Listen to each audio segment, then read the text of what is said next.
Alors mon problème, c'était de trouver des petites caméras. Et des caméras comme ça, je savais que ça existait, mais je ne savais pas trop où les trouver.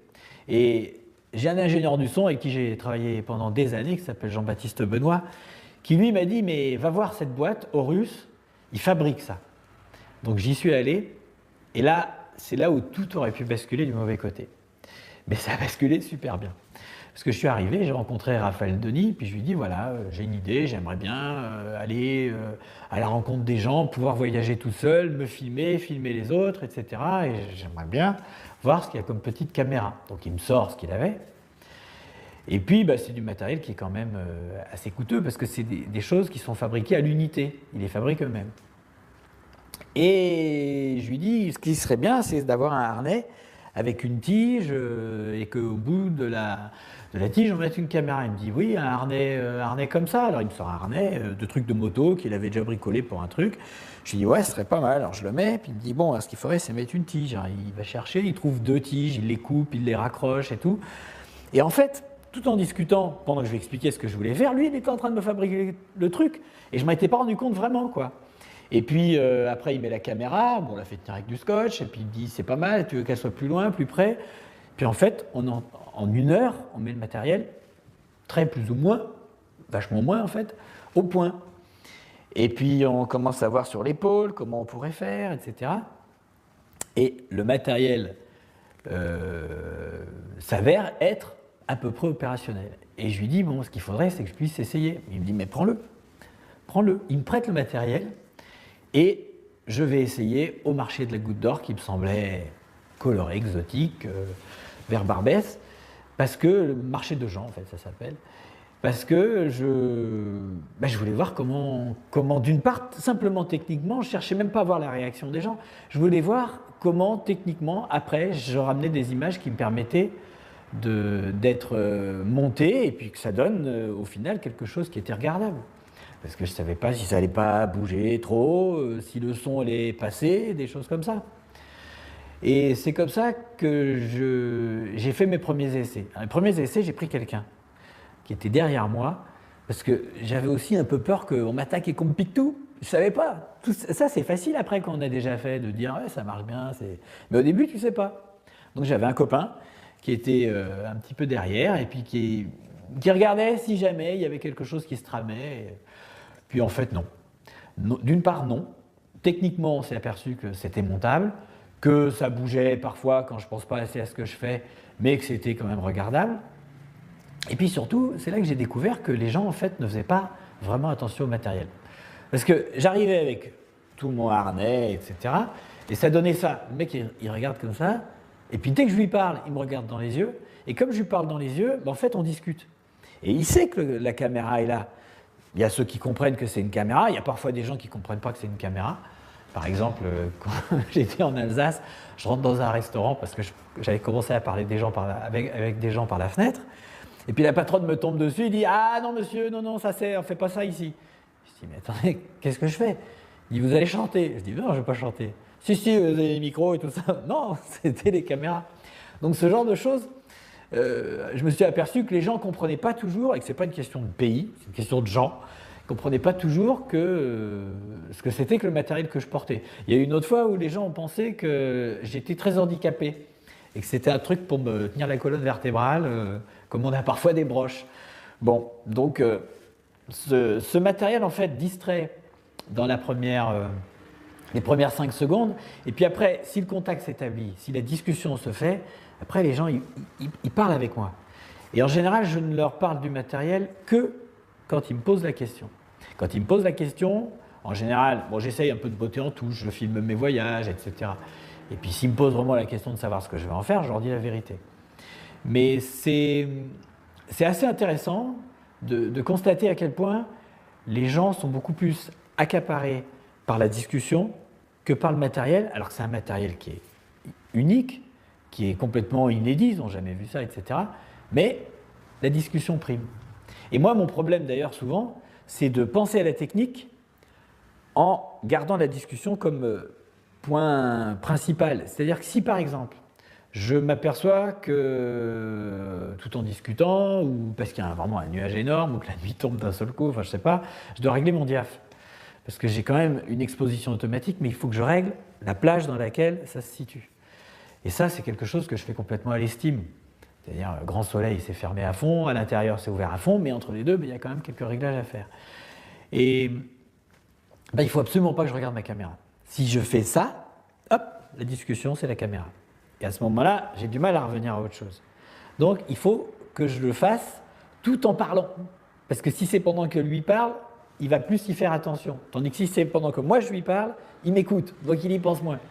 Et ça, c'est vachement important d'avoir l'air de « oui, et pendant que vous faites ça, vous allez souvent à la plage, etc. » pour que tu règles tes caméras.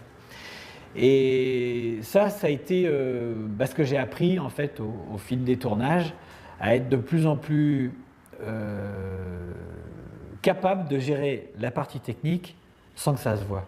Et ça peut donner des choses qui sont parfois un peu curieuses, parce que je commence à parler à un mec, et puis je me rends compte que le soleil est là, moi je suis plein contre-jour, il rentre pile dans la caméra, c'est pas bon, et tout en lui parlant, je vais faire le tour. Et lui, il me suit, il tourne. Et donc je le place en fonction de la lumière. Donc il y a ce genre de choses-là. Et donc c'est vrai que techniquement, il y a quand même une vraie gestion de plein de paramètres en même temps. Parce que en dehors de cette histoire d'exposition, de caméra, de penser au cadre, parce qu'il faut qu'il soit dedans, parce que des fois ils sont grands, alors tu te mets comme ça, parce que tu n'oses pas trop régler la caméra vers lui, parce que là ça fait vraiment je te vise. Donc tu es là, tu as l'air de discuter, mais complètement en arrière. Et il y a le son. Est-ce qu'il y a trop de bruit? Est-ce qu'il y a trop de vent? Est-ce qu'il faut que je me place en fonction du vent? Ça peut arriver aussi. Parce que s'il y a énormément de bruit, je vais essayer de le faire parler fort. Je vais dire que j'entends pas ce qu'il me dit. Alors que c'est pas vrai, mais je veux être sûr que ça passe. Ou alors je sais que ça va être très peu utilisable et très pénible, donc il faut que je fasse très vite pour qu'on aille à un endroit où il y a moins de bruit. Donc il faut que je l'emmène. Et puis il y a aussi, tout en faisant donc tous ces problèmes techniques, il faut penser à comment je vais éventuellement raccorder la séquence. Est-ce que j'ai la longueur? J'en ai suffisamment pour ce qui est de la rencontre. Il faut qu'on passe à autre chose. Parce que ça ne sert à rien que je tourne 40 minutes, puisque je sais que de toute façon, je vais regarder 3. Et alors ce qu'il faut bien voir, c'est que tout en gérant cette partie technique, il faut aussi que je gère le contact. C'est-à-dire qu'il faut que j'arrive à me rendre suffisamment sympa et amuser suffisamment la personne tout en lui inspirant confiance pour qu'elle m'invite chez elle. Ça, c'est un autre problème. Et à ça s'ajoute encore une chose, c'est est-ce que c'est pas un traquenard? Parce que moi non plus, je ne la connais pas, la personne qui est en face. Donc il ne faut pas que je me trompe. Les gens malhonnêtes sont quand même rares, beaucoup plus rares que ce qu'on croit. Mais ça peut être dangereux. Ça peut être dangereux parce que j'ai du matériel, que je suis tout seul, et que dans certains pays, surtout plus les pays sont pauvres, plus les gens peuvent être intéressés par ce matériel. En fait, ce n'est pas tout à fait vrai, parce que les pays franchement pauvres, les gens ne sont pas intéressés par le matériel parce qu'ils ne peuvent rien en faire. Mais dans les pays où la situation est un peu difficile, les gens sont plus tentés. Puis même en France, je veux dire, il ne faut pas croire qu'on est à l'abri ici. Quand tu es tout seul avec des caméras et du matériel qui peut se revendre, si tu es dans un quartier malfamé, il faut faire gaffe. Ça, c'est valable dans tous les pays du monde. Et donc, moi, je suis obligé de penser à ça. Est-ce qu'il n'y a pas un coup fourré quelque part? Et d'ailleurs, une des techniques que j'emploie, c'est que les gens qui viennent spontanément me proposer des choses, ceux-là, en général, je refuse. Parce que ça peut faire partie d'une démarche qui vise à m'amener dans un coin, etc. Alors que quand c'est moi qui insiste un petit peu, ou en tout cas qui fait la première démarche pour aller vers la personne, après, ça sera plus une question de pas de chance. Mais au moins, je pense que j'évite un certain nombre de risques. Je contourne un certain nombre de risques. Voilà. Mais c'est plein de surprises. Et dans l'ensemble, je m'amuse plutôt. Alors, il y a aussi une particularité avec ces petites caméras, c'est que je me suis aperçu que ça permettait de faire un tri.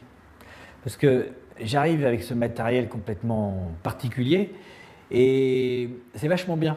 C'est vachement bien parce que les gens qui sont timides, qui sont timorés, qui n'ont pas envie de s'amuser, de fantaisie, qui sont en fait des mauvais clients pour la télévision, ceux-là en général ils me fuient. Je n'ai même pas besoin de leur parler parce qu'ils m'évitent. Et puis, à l'inverse, les grandes gueules, les rigolos, les extravertis, qui sont quand même très souvent des gens amusants à écouter, ceux-là, ils viennent me parler. Et il est arrivé même que je n'ai pas parlé à la personne et qu'elle vienne se mettre devant moi, c'est arrivé au Québec, pour parler à la caméra. Mais même pas me parler à moi, directement à la caméra. Donc, C'est assez pratique parce que ça permet, avant même que moi je commence à me poser la question de repérer les gens que je sens bien, ça fait déjà un premier tri. C'est vachement bien. Ils me posent vraiment la question de savoir ce que je vais en faire, je leur dis la vérité. Mais c'est assez intéressant de constater à quel point les gens sont beaucoup plus accaparés par la discussion que par le matériel, alors que c'est un matériel qui est unique, qui est complètement inédit, ils n'ont jamais vu ça, etc. Mais la discussion prime. Et moi, mon problème d'ailleurs souvent, c'est de penser à la technique en gardant la discussion comme point principal. C'est-à-dire que si par exemple, je m'aperçois que tout en discutant, ou parce qu'il y a vraiment un nuage énorme, ou que la nuit tombe d'un seul coup, enfin je sais pas, je dois régler mon diaph. Parce que j'ai quand même une exposition automatique, mais il faut que je règle la plage dans laquelle ça se situe. Et ça, c'est quelque chose que je fais complètement à l'estime. C'est-à-dire, grand soleil, c'est fermé à fond, à l'intérieur, c'est ouvert à fond, mais entre les deux, il y a quand même quelques réglages à faire. Et il ne faut absolument pas que je regarde ma caméra. Si je fais ça, hop, la discussion, c'est la caméra. Et à ce moment-là, j'ai du mal à revenir à autre chose. Donc, il faut que je le fasse tout en parlant. Parce que si c'est pendant que lui parle, il va plus y faire attention. Tandis que si c'est pendant que moi je lui parle, il m'écoute, donc il y pense moins. Et ça, c'est vachement important d'avoir l'air de « oui, et pendant que vous faites ça, vous allez souvent à la plage, etc. » pour que tu règles tes caméras. Et ça a été ce que j'ai appris en fait au fil des tournages, à être de plus en plus capable de gérer la partie technique sans que ça se voie. Et ça peut donner des choses qui sont parfois un peu curieuses, parce que je commence à parler à un mec, et puis je me rends compte que le soleil est là, quand moi je suis plein contre-jour, il rentre pile dans la caméra, c'est pas bon, et bien tout en lui parlant, je vais faire le tour.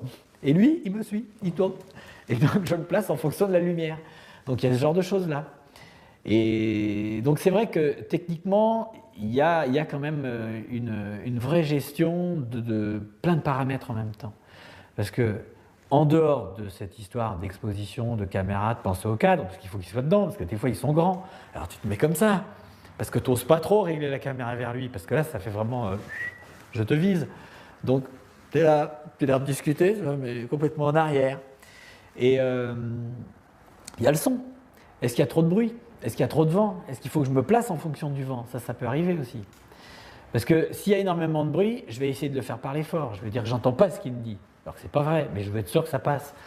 Ou alors je sais que ça va être très peu utilisable et très pénible, donc il faut que je fasse très vite pour qu'on aille à un endroit où il y a moins de bruit. Donc il faut que je l'emmène. Et puis il y a aussi, tout en faisant donc, tous ces problèmes techniques, il faut penser à comment je vais éventuellement raccorder la séquence. Est-ce que j'ai la longueur? J'en ai suffisamment pour ce qui est de la rencontre. Il faut qu'on passe à autre chose. Parce que ça ne sert à rien que je tourne 40 minutes, puisque je sais que de toute façon, je vais regarder 3. Et alors ce qu'il faut bien voir, c'est que même une exposition automatique, mais il faut que je règle la plage dans laquelle ça se situe. Et ça, c'est quelque chose que je fais complètement à l'estime. C'est-à-dire, grand soleil, c'est fermé à fond, à l'intérieur, c'est ouvert à fond, mais entre les deux, il y a quand même quelques réglages à faire. Et il ne faut absolument pas que je regarde ma caméra. Si je fais ça, hop, la discussion, c'est la caméra. Et à ce moment-là, j'ai du mal à revenir à autre chose. Donc, il faut que je le fasse tout en parlant. Parce que si c'est pendant que lui parle, il va plus y faire attention. Tandis que si c'est pendant que moi je lui parle, il m'écoute, donc il y pense moins.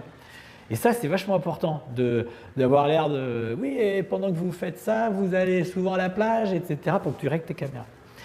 Et ça a été ce que j'ai appris en fait au fil des tournages, à être de plus en plus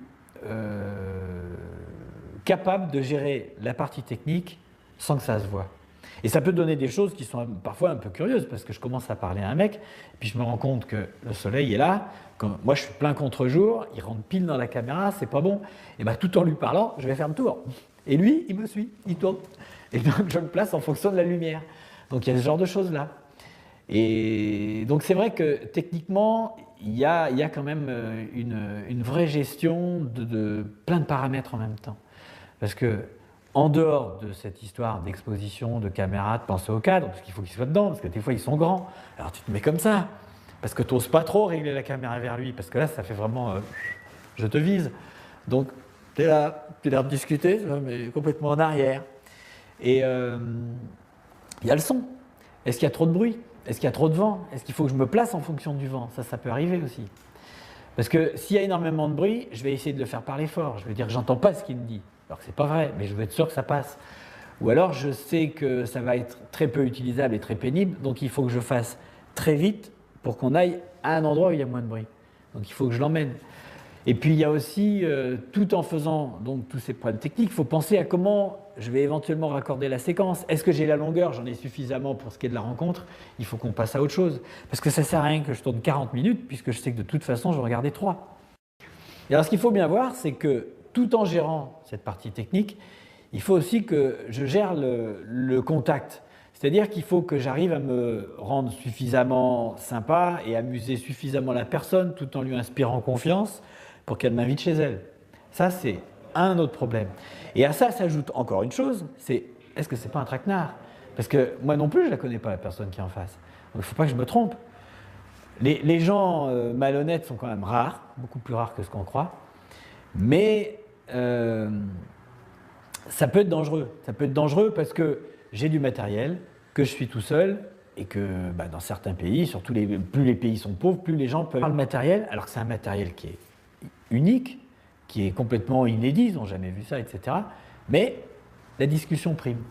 Et moi, mon problème d'ailleurs souvent, c'est de penser à la technique en gardant la discussion comme point principal. C'est-à-dire que si par exemple, je m'aperçois que tout en discutant, ou parce qu'il y a vraiment un nuage énorme, ou que la nuit tombe d'un seul coup, enfin je sais pas, je dois régler mon diaph.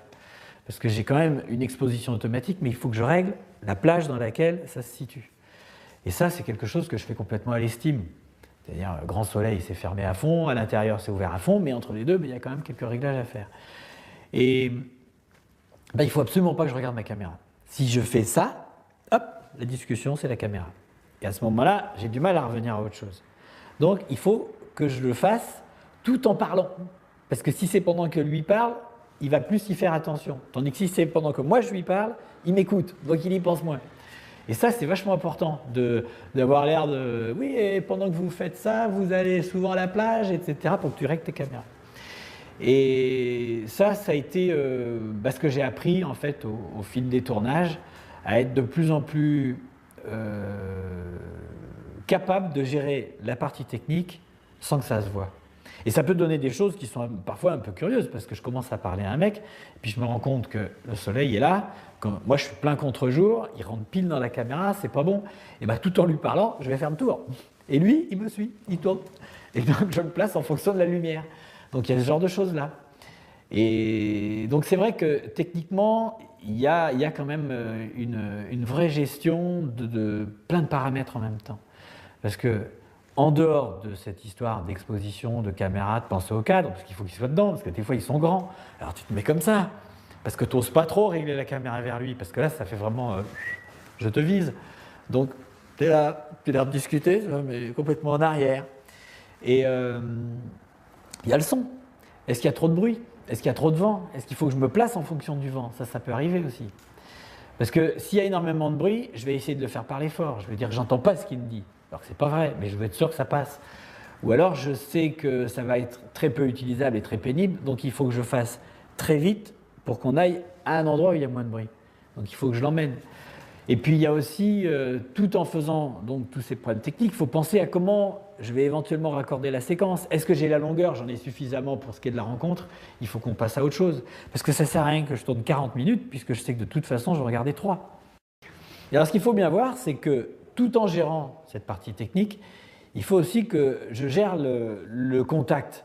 C'est-à-dire qu'il faut que j'arrive à me rendre suffisamment sympa et amuser suffisamment la personne tout en lui inspirant confiance